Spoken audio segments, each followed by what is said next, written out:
جس عورت میں یہ نشانیاں ہوں وہ کبھی بے وفا نہیں ہو سکتی۔ ان نشانیوں کا تذکرہ حضرت علی رضی اللہ عنہ کی اس حکایت میں ملاحظہ فرمائیے۔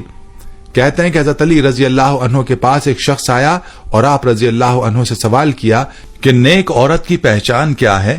تو حضرت علی رضی اللہ عنہ نے فرمایا، یاد رکھو میں نے اللہ کے رسول صلی اللہ علیہ وسلم سے سنا ہے کہ ایسی عورت جس کا شوہر اس پر غصہ کرے اور اس پر ناراض ہو تو یہ عورت اس کا ہاتھ پکڑ کر کہے میں تو ساری زندگی تمہارا ساتھ نبھاؤں گی، اور یوں اپنے شوہر کو راضی کرے اور اپنے گھر کی برائیوں کو کسی اور کے سامنے بیان نہ کرے اور اپنی اولاد کی ایسی پرورش کرے کہ زمانہ اس پر رشک کرے۔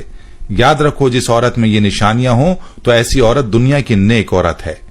یہ عورت کبھی بے وفا نہیں ہو سکتی، اور ایسی عورت آخرت میں بھی سرخرو ہوگی، اور اس عورت کے بارے میں اللہ تعالیٰ قیامت میں فرمائے گا کہ یہ عورت جنتی عورت ہے۔ اس روایت کے مطابق نیک اور با وفا عورت کی جو سب سے بڑی نشانی ہے وہ ہے شوہر کی فرما برداری۔ یاد رہے کہ عورت کے لیے اللہ تعالیٰ نے اس کے شوہر کا بڑا مقام رکھا ہے، اور یہاں تک کہ فرمایا کہ عورت کے لیے اللہ کی رضا اس کی شوہر کی رضا میں ہے، اور عورت کو یہ تنبیہ کی گئی ہے کہ اس کی جنت اور جہنم کا دار و مدار اس کے شوہر کی اطاعت و فرما برداری میں ہے۔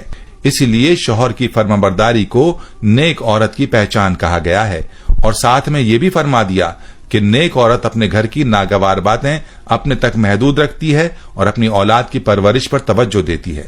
لیکن بڑے افسوس کی بات ہے کہ آج کی خواتین اسلامی تعلیمات سے دور ہونے کی وجہ سے اپنے شوہر کے مقام کو نہیں پہچانتی، جس کی وجہ سے وہ اپنے شوہر کی وہ قدر نہیں کر پاتی جو کرنی چاہیے۔ اور یاد رہے کہ اس کا نقصان عورت ہی کے لیے ہے، کیونکہ وہ اپنے شوہر کی عزت نہ کر کے اپنی اس زندگی کو بھی خراب کرتی ہے، اور ساتھ میں ان کی آخرت بھی خراب ہوتی ہے۔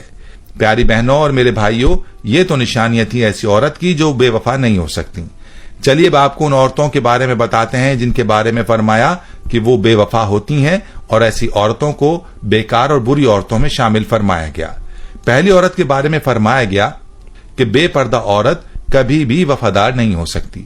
جو عورت پردہ نہیں کرتی وہ بے وفا ہوتی ہے۔ نمبر 2، بالوں کو کھلا چھوڑنے والی عورت۔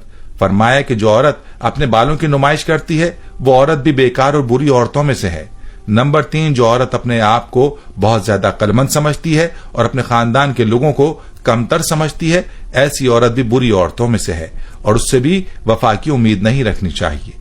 نمبر 4، وہ عورت جو اپنے شوہر کی نافرمان ہو، اس عورت کے بارے میں بھی فرمایا کہ یہ عورت بیکار اور بری عورتوں میں سے ہے، اور اس سے بھی وفا کی امید نہیں ہے۔